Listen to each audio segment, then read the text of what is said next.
Oke. Sekarang kita lanjutkan ini ya.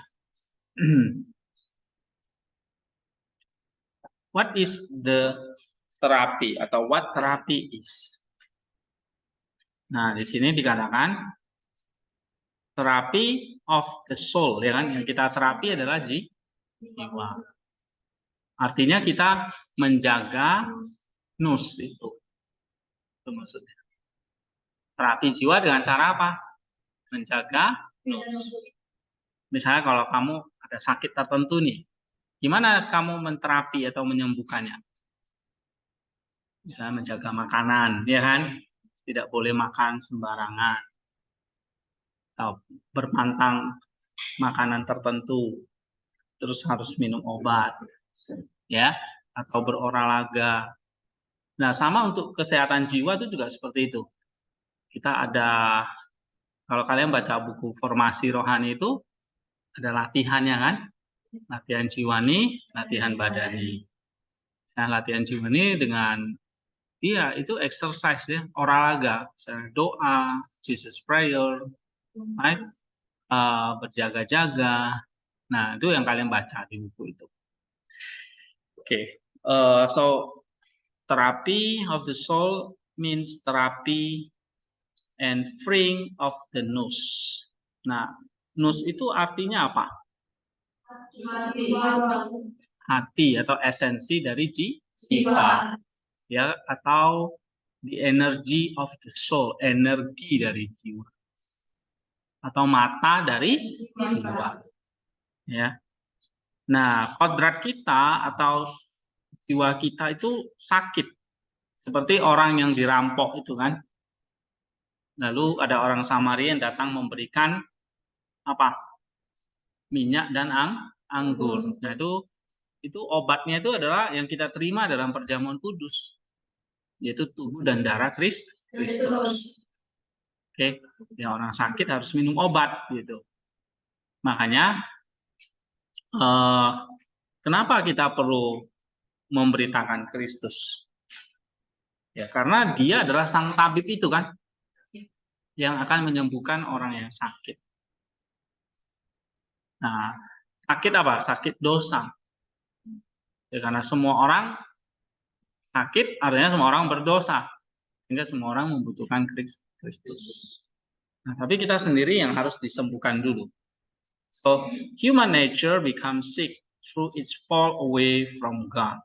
Ya, karena telah jatuh atau telah melawan Allah, ya, telah jatuh menjauh dari Allah.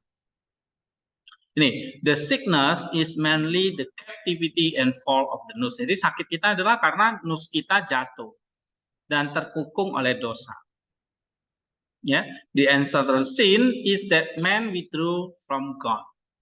Jadi dosa itu yang turun temurun itu dari nenek moyang kita itu membuat manusia kodrat ini. Kodrat itu kayak pakaian kita, ya. Jadi kalau kamu Alvin, Delphi, kamu memakai kodrat manusia, ya, pakaianmu manusia, bukan pakaian dari pakaian binatang atau tumbuhan, ya. Tapi kodratmu adalah manusia. Nah, pakaian kita atau kodrat itu menjauh dari Allah, kehilangan divine grace, anugerah kekal. Sehingga lama-kelamaan energi kita habis. Itulah namanya kematian. Ya, dulu manusia diciptakan tidak mati. Tetapi karena dosa, akhirnya manusia kehilangan Allah, berarti kehilangan anugerah, kehilangan tenaga, kehilangan energi. Sama kayak kamu nggak makan, lama-lama lemas dan mati. Gitu. Ya. Nah, ini yang membuat nus kita itu mati. Gelap dan buta. Oke? Jadi kita bisa mengatakan manusia yang jatuh ke dalam dosa, pertama, the value of the noetic faculty to function properly or to function at all. Jadi noetic faculty kita kan tadi ada nous, logos, roh, ya kan? Itu tidak lagi berfungsi sesuai dengan kodrat. Artinya kalau Tuhan ciptakan kita, kodratnya kan manusia ya untuk menyembah Allah, untuk jadi serupa dengan Allah, dari gambar menjadi rupa. Itu diingat ya, dari gambar menjadi rupa. Itu kodrat kita. Ingat pemahat patung ya kan? Atau pelukis, melukis itu kalau kita misalnya mau mahat, kita melukis kan kita butuh gambar. Tapi gambar itu bukan tujuannya. Hasilnya, patungnya ya kan, yang menjadi tujuannya. Nah, ketika itu sakit, gambar kita rusak, bukan hilang ya. Gambarnya ada, cuma ya kusam-kusam gitu ya. Saya selalu lupa ya kok foto itu ya, tunjukin. Nah, gambarnya tidak lagi bagus, tapi rusak atau buram. Nah, ini yang dikatakan the value ya, kegagalan dari nous kita itu berfungsi dengan benar. Oke, itu yang satu. Yang kedua, it's confusion with the function of the brain and the body in general. Akhirnya membuat fungsi otak dan tubuh kita itu terganggu. Ya. Akibatnya apa? Nusnya terganggu, maka tubuh kita bukan lagi dipakai untuk memuliakan Allah, tapi dipakai buat dosa. Hasilnya apa? Hasilnya kita diperbudak oleh kekhawatiran dan lingkungan. Ya, seperti pergaulan, lingkungan dunia, pergaulan dunia ini kan udah rusak. Sehingga kita gampang sekali tergoda dan jatuh ke dalam dosa. Oke? Diperhatikan ya.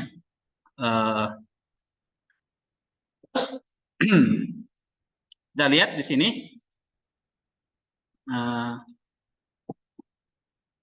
Ini ya. Each individual experience the fall of his noetic faculty. Ya. Jadi setiap orang mengalami kejatuhan noetik ini. Oke? Nah, hasilnya noetiknya tidak berfungsi dengan baik, membuat manusia menjauh dari Allah, ya, sehingga manusia itu selalu hidup di dalam dosa dan ketidakbahagiaan. Nah, ini karena kita kehilangan anugerah Allah, ya, yang membuat kita mati. Misalnya kalau dalam waktu manusia makan buah itu, coba baca Kejadian 2 ayat 16 dan 17. Ya, baca. Lalu Tuhan Allah memberi perintah ini kepada manusia, pohon dalam taman ini boleh kau makan buahnya dengan bebas, tetapi pohon pengetahuan tentang yang baik dan yang jahat itu jangan kau makan buahnya. Sebab pada hari engkau memakannya, pastilah engkau mati. Nah, mati di sini terjadi mati duluan apa? Nusnya. Tubuh Adam masih hidup, dia masih hidup kira-kira ratusan tahun lagi. Tapi pelan-pelan tubuhnya akan mati. Oke, kok tubuhnya bisa mati? Karena nusnya sudah mati. Jadi pada hari kita jatuh ke dalam dosa, yang mati adalah nus. Gitu. Ya, coba baca Roma 5 ayat 19.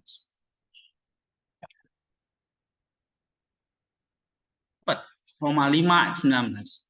Jadi sama seperti oleh ketidaktaatan, satu orang semua orang akan menjadi orang berdosa.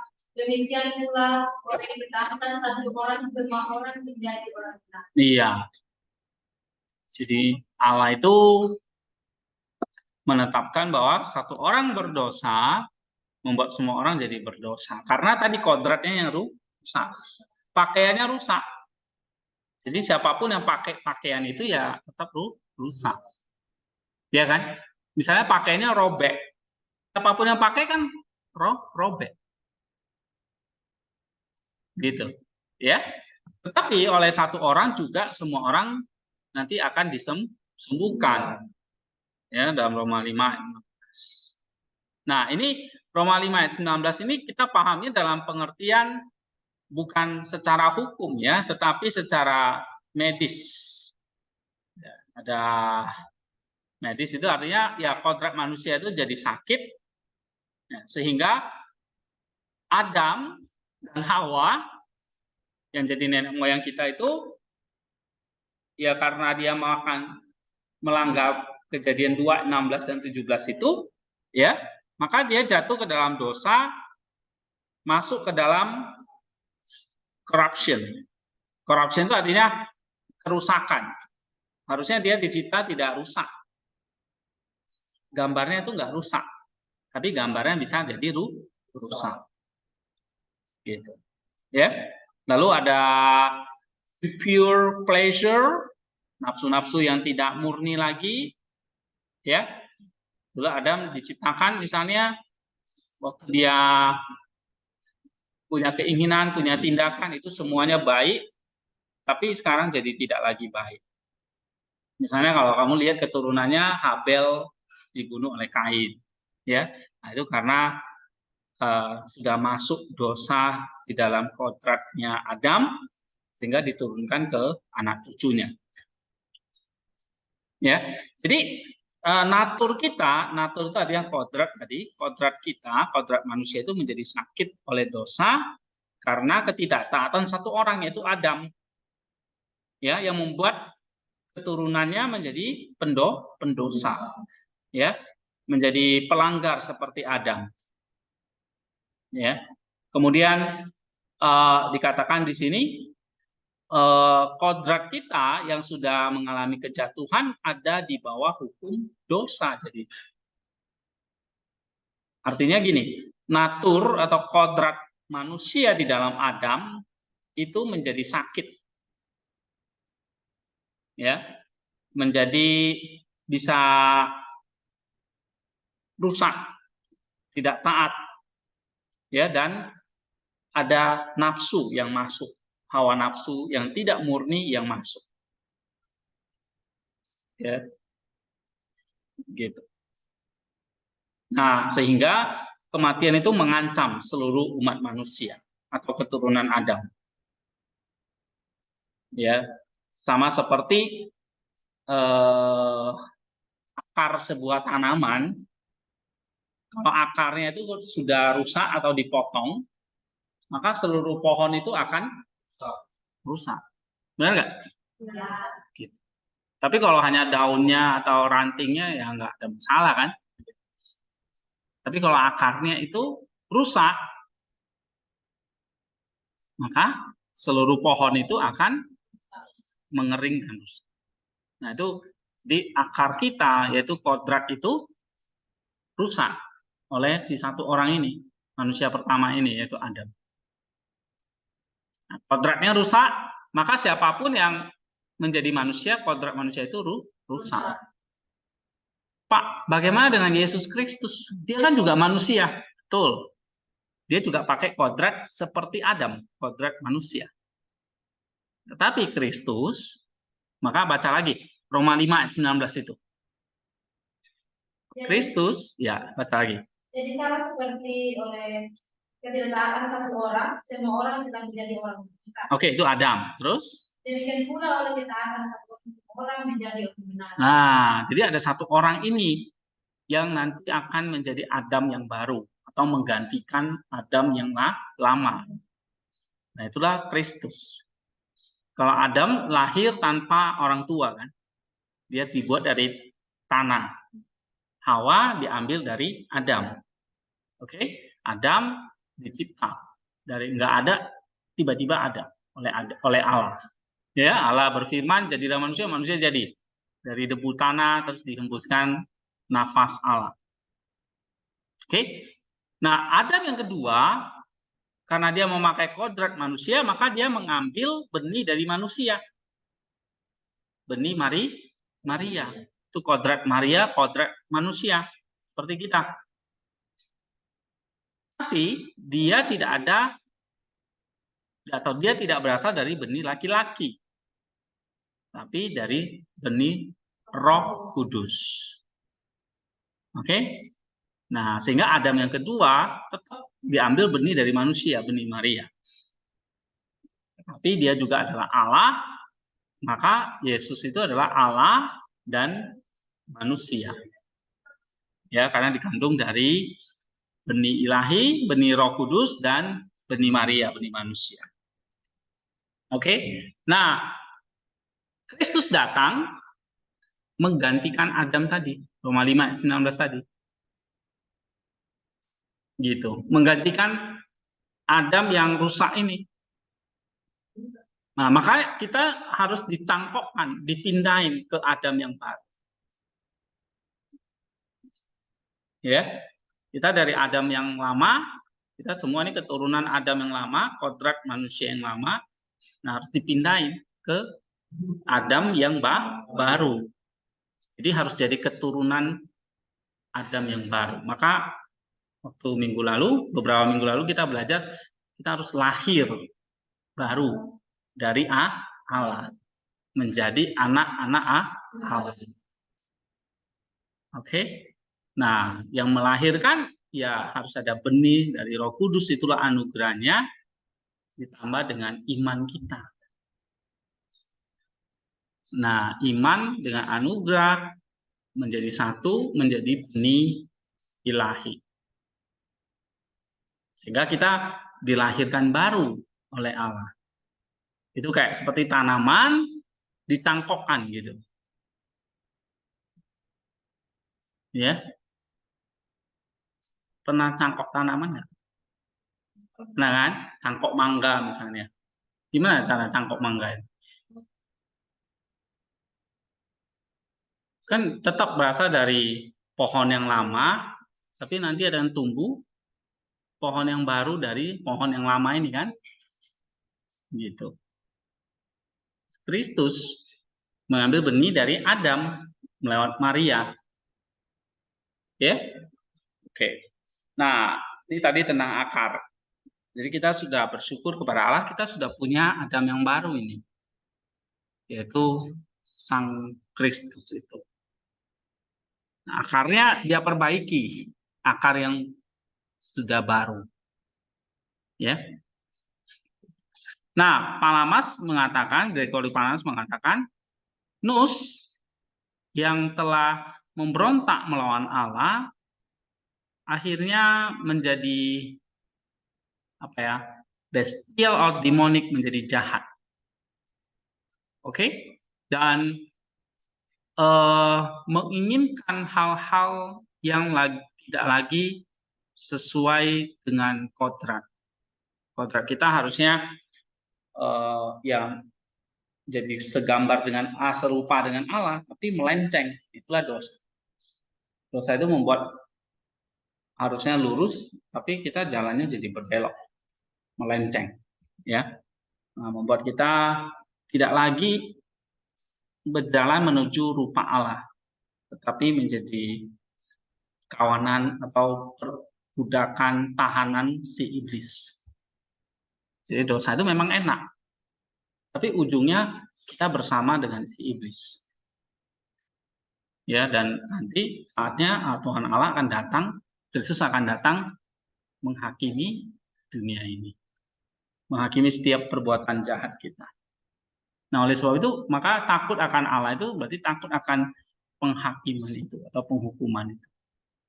Nah, hal seperti ini yang kita imani, ya, sehingga kita kok perlu bersusah payah ya untuk menyembuhkan, karena nanti akan ada hari perhitungan, ya, sehingga sebelum hari itu datang, Tuhan kasih kita kehidupan. Nah, inilah kesempatan waktu yang kita bisa pakai untuk melakukan itu.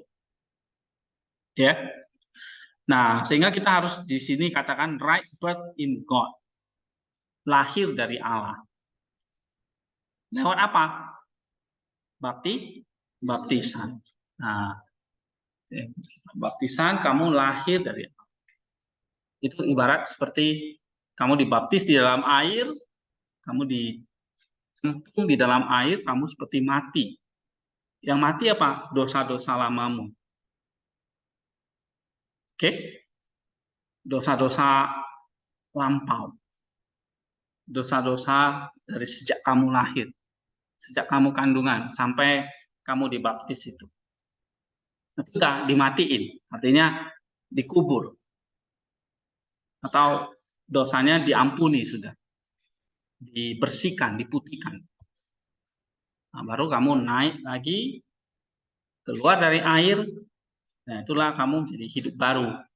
Lahir dengan roh, jiwa, nus yang baru.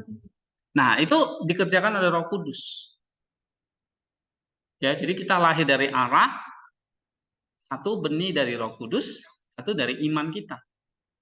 Lalu kita masuk ke dalam kolam baptisan, kita diangkat dari air, kita hidup, kita lahir dari Allah.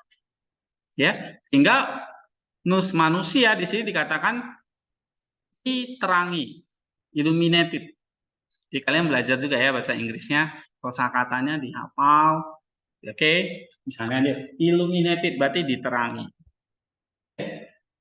Man's nus is illuminated. Terang atau nus manusia itu diterangi.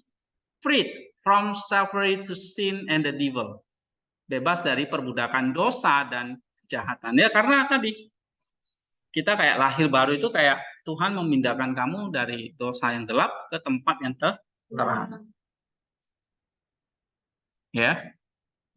Dan bersatu dengan Allah. Sehingga baptisan itu disebut illumination. Ya. Disebut terang, penerangan. Kenapa? Karena setelah itu oleh dosa, nus itu tetapi setelah itu ya oleh dosa nus itu bisa kembali gelap lagi karena waktu tadi kamu angkat keluar dari air itu hanya dosa masa lampau yang dibersihin. Tapi setelah itu kan kamu mulai hidup bersama dengan Allah kan? Nah, bisa saja dosa-dosa itu datang lagi. Masa lampau udah selesai, tapi dosa-dosa yang akan datang kan kita nggak tahu.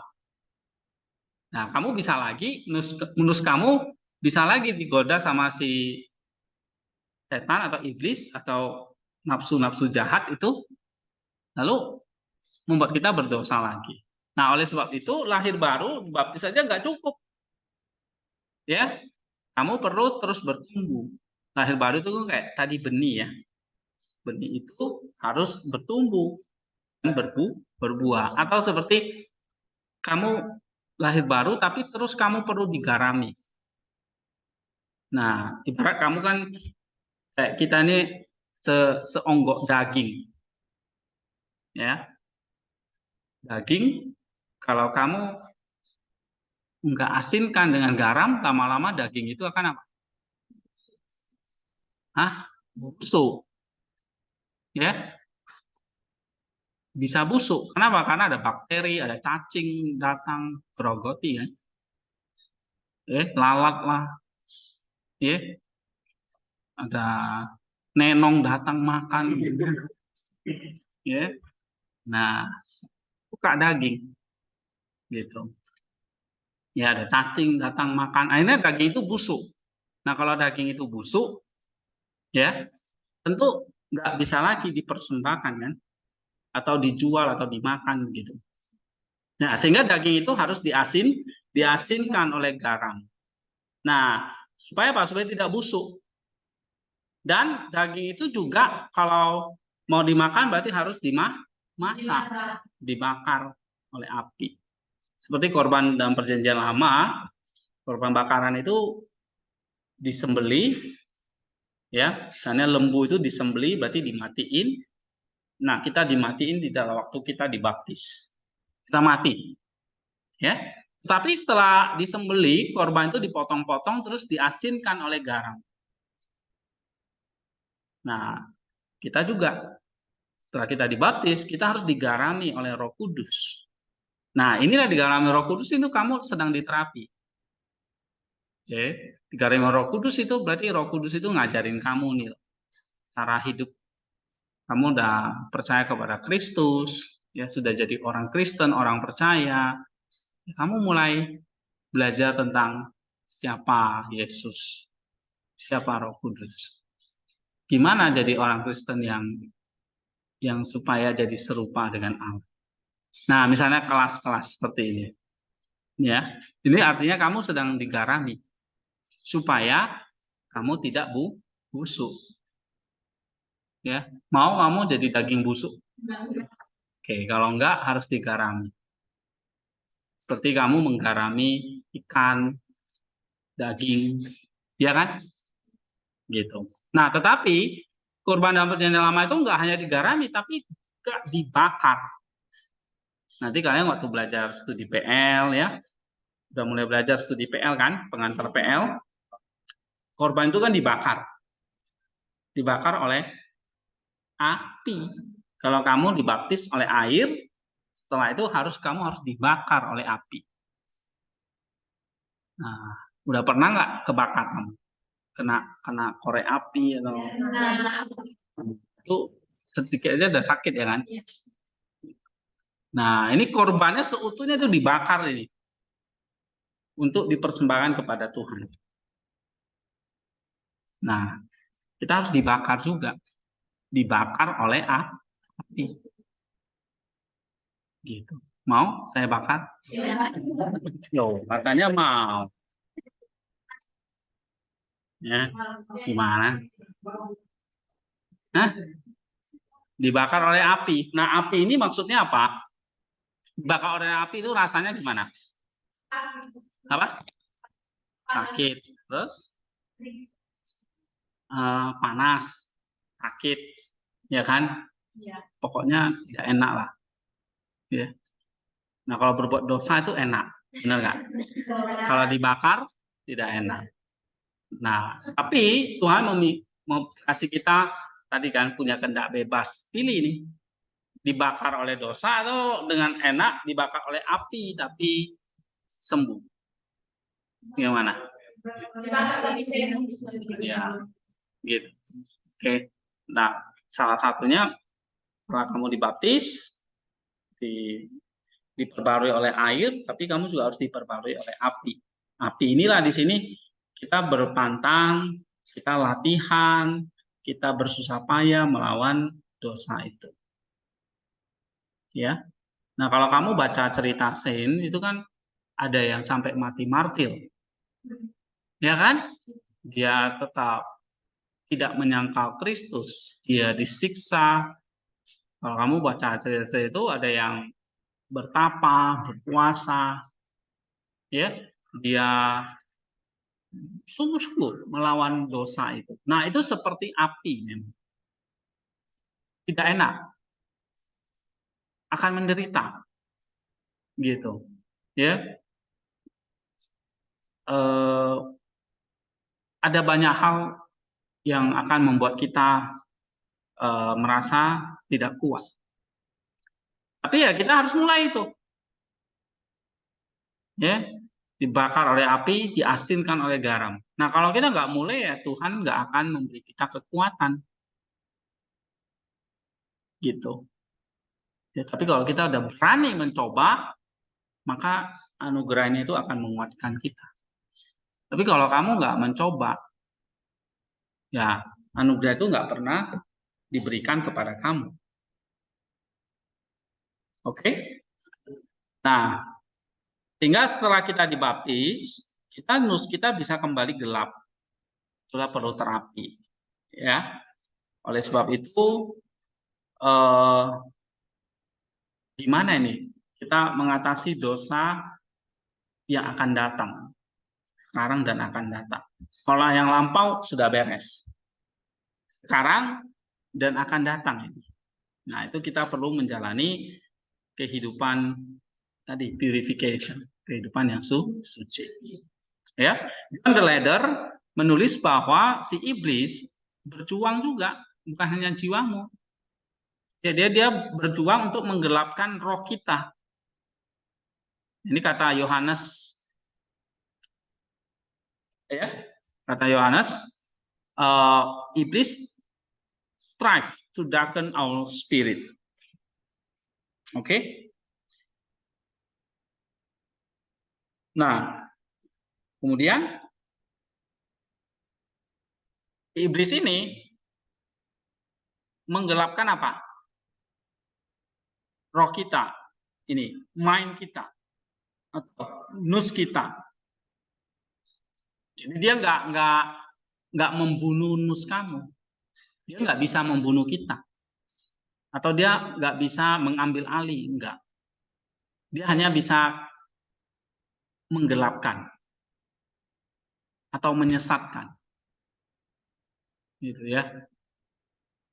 Karena kalau udah gelap, ya kita udah bingung nih mana depan mana belakang gitu ya, kita bisa jatuh kan, nggak tahu lagi kurangnya sebelah mana ini, karena sudah gelap. Sama kayak kamu berjalan di hutan yang gelap, ya kan, kamu gampang terluka, kamu nggak bisa melihat gelap soalnya, kamu bisa terinjak duri, terinjak ular, ya kan, atau kamu jatuh ke jurang itu karena gelap. Oke. Nah, iblis kerjanya itu begitu, menggelapkan.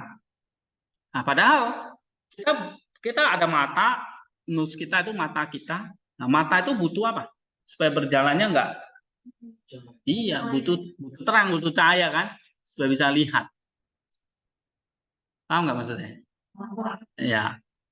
Tapi iblis dia nggak mau kasih terang sama matamu.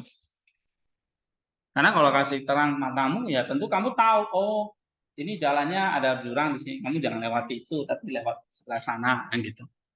Tapi kalau gelap kan kita nggak tahu, cemplung kan, ya kan Damika? Iya Pak. Oke.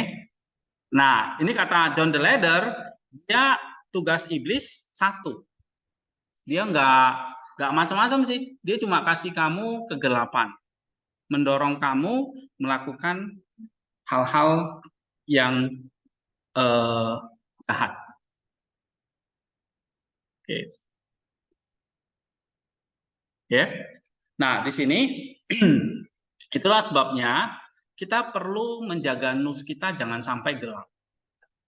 Jangan sampai si iblis menggelapkan nus kamu. Ya.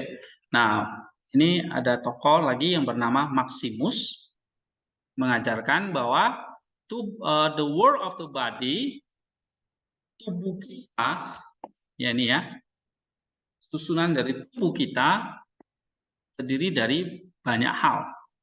Ya, ada tangan, kaki, dan segala macam. Ya kan? Itu anggota tubuh kita banyak. Begitu juga dengan dunia nus.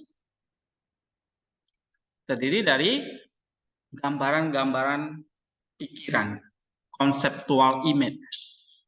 Ya, consist of conceptual image. Kita udah sampai sini ya. And as the body fornicates with the body of woman, so the nus forming a picture of its own body.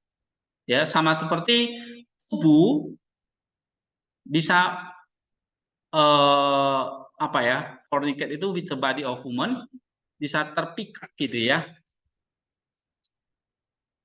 oleh tubuh seorang wanita, ya. Begitu juga dengan nus, forming a picture of its own body. Nus itu membentuk gambaran tubuhnya sendiri, ya. Fornicate with the conceptual image of a woman. Jadi kalau tubuh kita bisa terpikat oleh sesuatu, karena nus kita itu terpikat oleh gambaran itu. Ya, seperti misalnya Delphi suka dengan tubuh perempuan. Wah, Delphi bayangin tubuhnya seksi gitu ya. Gitu. Oleh karena apa? Karena nusnya dalam pikiran Devi sudah membentuk yang seksi ini kayak gini loh.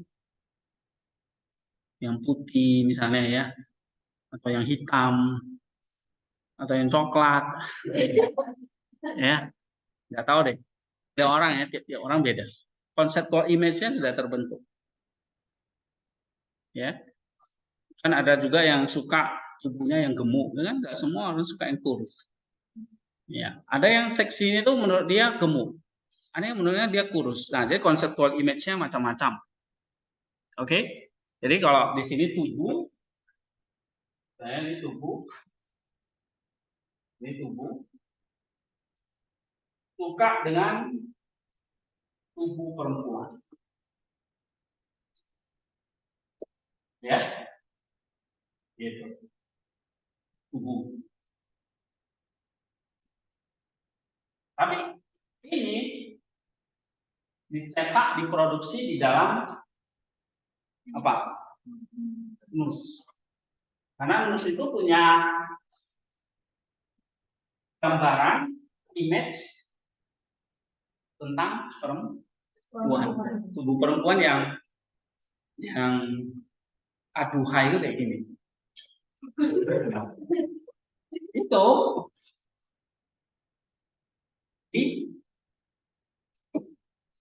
dicetak di dalam, dimasukkan di dalam tubuh. Nah, sehingga tubuh itu ya tertarik dengan tubuh perempuan. Kenapa? Karena nus yang membentuknya. Nah, kalau nus punya gambaran seperti itu nus kita sudah gelap. Ya, jadi dalam nus itu sudah berpikir tentang tubuh seksi seperti ini. Lalu kamu membayangkan liar gitu ya, membayangkan misalnya hal-hal yang berbau porno dan sebagainya. Oke, itu gambaran image. Itu kalau bisa direkam, bisa dicetak itu. Ya. Nah, itu yang ada. Ini kata Maximus. Jadi kenapa kita bisa berbuat jahat? Karena dari sininya ada jahat. Ya. Gitu. Sama buku nih, bukunya udah rusak. Kamu fotokopi lagi. Ya, tetap hasilnya jahat. Ya. Sumbernya udah rusak gitu.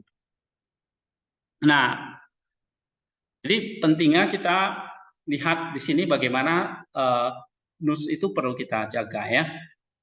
Oke. Lalu kita katakan di sini when the body sins through material. Jadi ketika tubuh kita berdosa terhadap hal-hal yang fisik atau hal yang materi, it has the bodily virtues to teach itself religion. Tapi secara kebajikan jasmani atau tubuh ada pengontrol dirinya. Misalnya kamu suka nih sama uang, ya. Sini nggak ada yang nggak suka sama uang, ya kan? Gitu. Semua kayaknya suka dan bahkan bisa melekat pada hal materi sekalian uang. Tetapi sisi lain selalu ada namanya virtue, kebajikannya untuk menentang itu. Oh ya, secara tubuh aku suka sama uang. Tapi di sini ada kontranya. Oh, nggak boleh nih. Suka pakai uang oke, tapi jangan sampai kamu mencuri misalnya. Ya, jangan sampai kamu merampok misalnya. Atau jangan sampai kamu berbohong demi sesuatu, demi uang misalnya. Nah, ada namanya self apa? Self restraint. Ya, ada pengendaliannya. Nah, pengendalian itu kapan bisa muncul? Kalau nusnya lagi baik. Kalau nusnya tidak gelap. Nah, maka nusnya akan ngomong, nggak boleh. Ya, nggak boleh kamu misalnya mencuri. Oke, kamu nggak boleh misalnya berbuat dosa, berbohong dan sebagainya. Oke, nah makanya nus itu harus terbebas dari gambaran-gambaran ini. Nus itu pokoknya harus bersih. Nggak boleh ada gambaran-gambaran conceptual image, misalnya tentang uang, tentang perempuan, tentang makanan, tentang kekayaan. Nah, kalau ada gambaran-gambaran seperti itu nusnya jadi gelap. Nus itu pokoknya harus terang bersih. Tapi kalau dikasih gambaran, udah gelap. Gitu. Conceptual image itu yang jahat. Makanya kamu dilarang di sini. Sekali-sekali lihat gambar-gambar porno. Laki-laki itu perempuan sama. Ya, bahkan sekarang perempuan suka banget. Ya, bukan hanya laki-laki. Pasangan yang selingkuh itu juga banyak sekali dari itu. Ya, gitu. Ya laki-laki ya dari dulu. Ya. Buaya yang tidak menolak mangsa. Maka ada buaya daratan. Tapi sama saja, karena semua orang punya potret yang sama, potret yang sakit, ya kan? Nus yang sakit. Tapi ingat, kamu sudah sebetulnya sudah dipindah dalam terang dari sudah lahir baru. Cuma memang dalam perjalanannya nanti ya kamu bisa kembali lagi ke dosa yang lama. Bukan kamu dibaptis terus kamu jadi malaikat gitu ya, atau kamu jadi langsung jadi orang suci gitu, enggak. Kamu perlu berjuang lagi gitu. Ya. Nah, conceptual image itu gambaran-gambaran atau hayalan-hayalan atau pikiran-pikiran. Nah, itu yang kayak bagi image ini, kata Martinus, ya. Makanya jangan sekali-sekali kamu bengong, melamun, menghayal. Nah, itu bahaya. Mati sebentar lagi berbuat dosa. Iya. Ya, gitu. Oke, apalagi menonton, ya, mendownload video-video, film-film yang ngeri ya sekarang di media sosial, ya kan, tanpa sengaja kita juga bisa lihat. Makanya yang pakai handphone sembunyi-sembunyi itu ya, nah itu harus dilaporin ya. Pasti isinya nggak benar. Ya kenapa? Karena ya itu tadi cara setan menggelapkan kita. Begitu kena conceptual image, manusia itu gelap dan menimbulkan ketagihan. Jadi nggak hanya narkoba yang membuat kita tagih ya, makanan bisa membuat kita tagih, duit membuat kita tagih. Maka ada orang yang tamak, serakah gitu ya, karena masalah materi, kekayaan, uang misalnya. Perempuan, seks dan sebagainya itu membuat kita bisa tagih ya. Oke. Itu semua adalah konseptual image yang membuat nusnya jadi gelap. Ya. Oke, jadi kita mesti hati-hati dengan hal ini. Nah, kalau ini image-nya ada, fotokopinya ini ya, gambarnya sudah ada, maka akan dikirim ke otak. Nah, ini dikirim ke otak nih. Ini otak. Otak itu udah kayak mesin aja. Ya. Nah, ini dapat sinyalnya dari mana nih? Image-nya dari nus. Nah, lalu otak akan berproses. Nah, baru nanti jadi sebuah tindakan. Maka kenapa kok orang yang misalnya habis nonton pornografi ya, dia langsung bisa memperkosa? Ya, karena tadi image itu dikirim ke otak, otak akan berpikir untuk melampiaskan nafsu. So, Jadi di sini image itu akan membentuk apa? Nafsu. Nafsu itu keinginan yang harus. Nah, kalau keinginan itu dibuahi jadi dosa. Tapi sisi lain, image ini bisa dihapus. Begitu terbentuk seperti hapus. Ya, gitu. Ya, Tuhan Allah kan menciptakan kita semua punya nafsu sebetulnya. Nafsu makan, nafsu seks. Itu Tuhan dari Tuhan. Oke? Nafsu, ya kalau kamu nggak punya nafsu, kamu nggak akan ke sini sekolah. Ya kan? Kalau kamu nggak punya keinginan apa-apa di dunia ini, ya kayak orang gila aja kita di jalan. Ya kan? Kan enggak. Tapi nafsu ini kan harus sesuai kodrat. Kodratnya ya nafsu itu membuat manusia jadi segambar dengan Allah seperti. Ya, tapi nafsu itu ditimpali oleh image ini, oleh kegelapan. Jadi nafsunya tidak lagi sesuai kodrat, tapi melawan kodrat. Paham? Misalnya Tuhan kasih kita seks.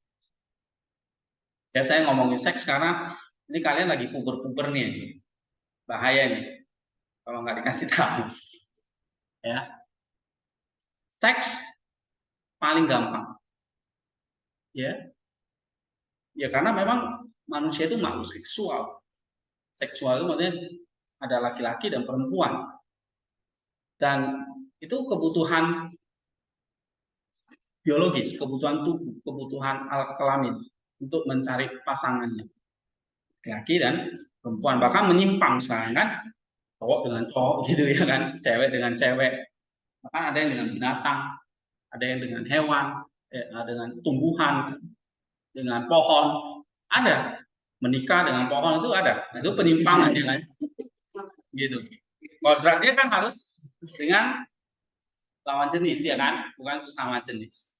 Tapi karena menyimpang tadi itu dengan sesama, jadi gay lah, lesbi dan sebagainya, itu karena menyimpang nafsu yang melawan kodrat. Nah kalau sesuai kodrat itu apa? Harus dalam pernikahan untuk supaya manusia itu bisa bertambah banyak, ya, dan ya menjadi Tuhan menitipkan manusia itu kepada kita kan, orang tua kita. Oke, itu tujuannya sesuai kodrat. Tetapi kebanyakan menyimpang. Kenapa? Karena nafsu itu menyimpang dari kodrat. Karena tadi ada image yang dipasang oleh iblis kepada nafsu. Misalnya dari seks. Ditaruh image yang menyimpang, akhirnya nafsu seksnya jadi menyimpang. Ya, gitu. Makan juga begitu. Oke. Akhirnya ada orang makan yang dengan tamak serakah. Uang juga begitu. Dan sebagainya. Dia nafsu itu sebetulnya Tuhan kasih. Karena apa? Karena keinginan atau passions itu ya karena kita tubuh, jiwa yang serupa dengan gambar Allah yang memerintah kita untuk mengerjakan ini dan itu, tentu kita harus punya keinginan. Kalau nggak ada ya kita robot namanya. Ya, tapi kita semua bukan robot kan? Kita adalah manusia yang dicipta menurut gambar Allah. Dalam gambar Allah itu Tuhan kasih tentang untuk bertanggung jawab mengelola bumi. Berarti Tuhan kasih kita pengetahuan, keinginan, kehendak dan sebagainya itu Tuhan kasih. Ya, supaya Adam dan Hawa itu bisa mengelola bumi ini. Ya, manusia itu bisa pintar ya, bisa buat teknologi yang canggih, bikin handphone, bisa bikin pesawat, sampai keluar angkasa. Supaya itu karena Tuhan kasih kita kepintaran, ya, kasih kita nafsu. Nah, tapi kalau menyimpang itu jadi dosa. Oke. Nah, di sini kita lihat Tapi sebetulnya ya, nus itu harus terbebas dari konseptual image. Oke? Nah, gimana caranya kalau itu muncul? Nah, nanti kita pelajari ya. Misalnya bagaimana kamu cepat-cepat Jesus prayer. Itu salah satu caranya. Ya. Berdoa meminta Roh Kudus untuk menghapus. Oke? Ya. Nanti ada teknik-teknik atau strategi lain gitu, yang kita bisa pelajari. Oke, kita lanjut dulu. Truth so that the fall of the nous create function in the whole spiritual organism.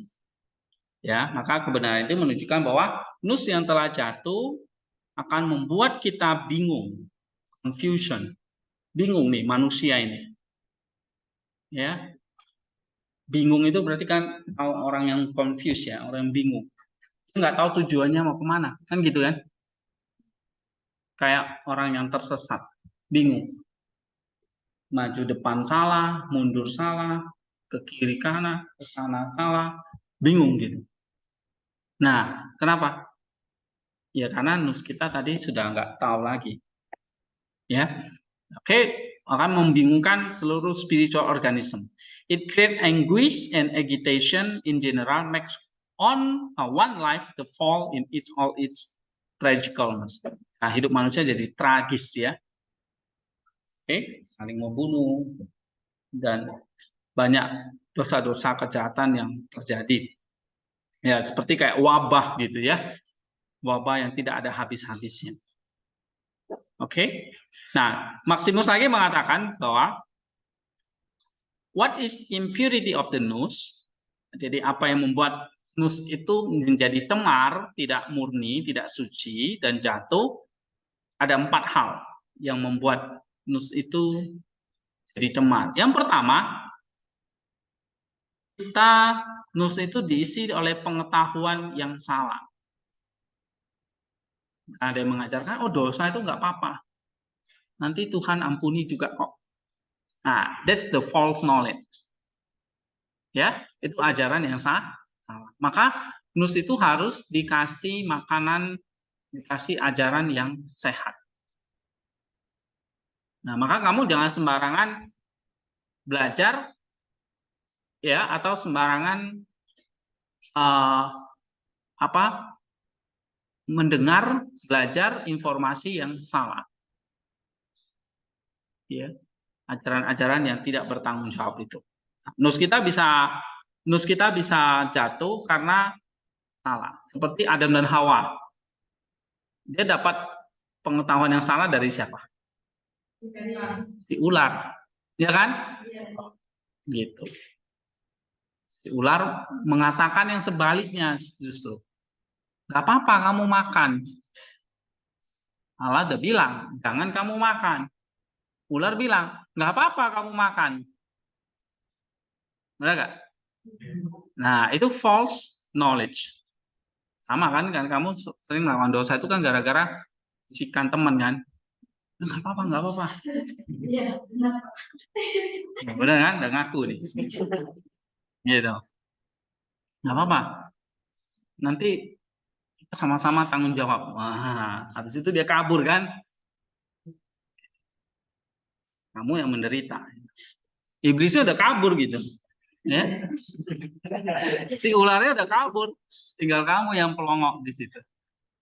Okay. Because of false knowledge. Yang kedua, Maximus mengatakan karena kita cuek, ignorant of any of the universals. Ya, kita ignorant, kita nggak peduli apa ajaran Kristen itu, apa Yesus itu. Nggak perlu baca Alkitab, nggak perlu kita berdoa, nggak perlu kita belajar, ignorant kita. Banyak orang Kristen yang hanya lahir aja tapi nggak pernah mau belajar gitu. Ya. Nah, ini saya salut dengan Bu Keisha ini ya. Dia mau belajar. Walaupun secara materi, karena Bu Keisha nggak pernah kekurangan, dia udah pekerjaan lancar dan sebagainya. Tapi dia sadar, oh iya, ya, roh itu juga nus itu juga harus diberi makan, ya, gitu.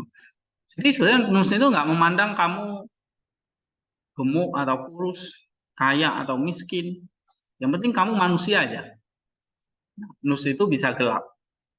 Nus itu bisa jatuh. Nah, tapi kalau kamu nggak memperbaikinya dengan pengetahuan yang benar, kamu malas belajar, ya udah tetap dalam kegelapan. Ya. Jadi bersyukur kalian bisa belajar di sini, ya, untuk dapat pencerahan. Gitu. Ya, Rahmat. Namamu Rahmat, artinya anugerah, kasih karunia. Tapi kalau kamu nggak berdoa, namamu bukan Rahmat lagi. Amat. Tomat. Ya. Oke, yang ketiga, nus yang jatuh itu karena tadi terjebak atau memiliki image yang nggak benar, gambaran-gambaran yang jahat. Gitu. Yang ketiga. Yang keempat, nus yang assenting to sin, nus yang sudah gelap dan berbuat dosa. Sehingga dosa itu nggak hanya waktu dilakukan ya, waktu kita mikirkan itu sudah berbuat dosa. Jadi nus itu sudah terjadi di dalam nus, dosa itu sudah terjadi di dalam nus, baru nanti ke tindakan. Oleh sebab itu, nus perlu diterapi. Ya. Nus perlu diterapi. Oke, atau disembuhkan.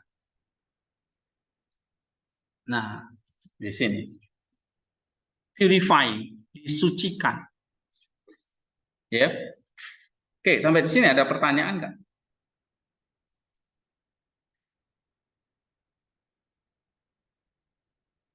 Ya, pertanyaan?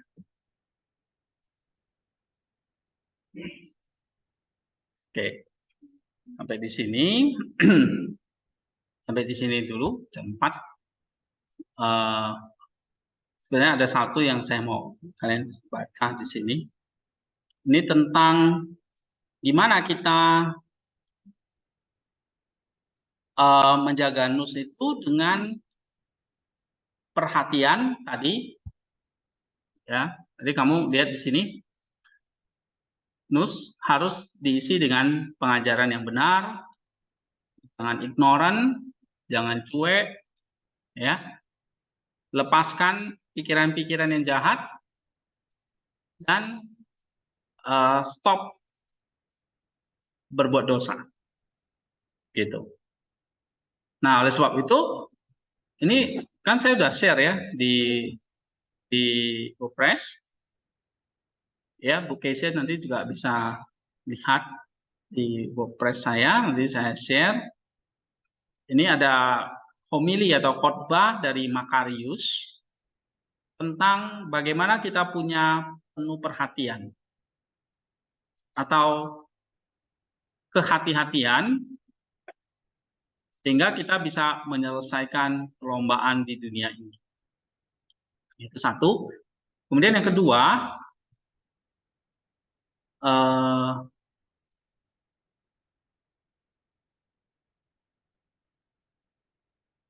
homili yang kelima, ini mungkin ada yang sudah baca.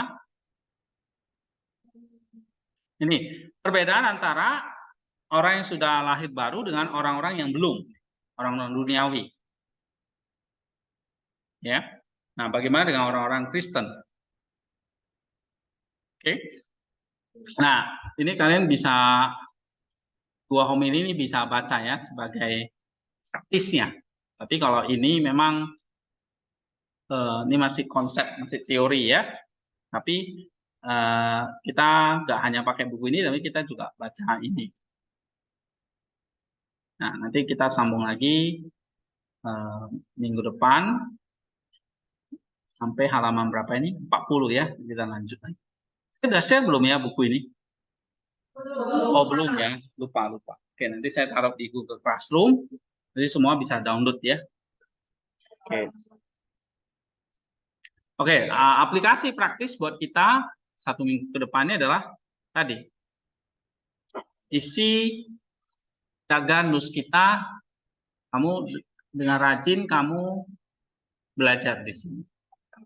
Baca kitab suci, berdoa, kerjakan tugas-tugas itu. Jadi tugas-tugas saya itu bukan sekedar tugas ya. Tapi ini latihan supaya kita punya pengetahuan yang benar. Jangan false knowledge, tapi the true knowledge. Nah, itu teologi kita. Right? Oke, dari Bu Kesia ada pertanyaan? Belum, Pak. Oke, belum ya? Iya. Ya, good. So kita sampai di sini, ya.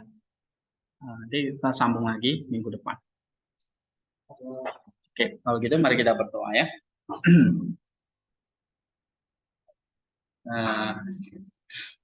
Kita siapa yang berdoa? Ya. Kita berdoa baik-baik.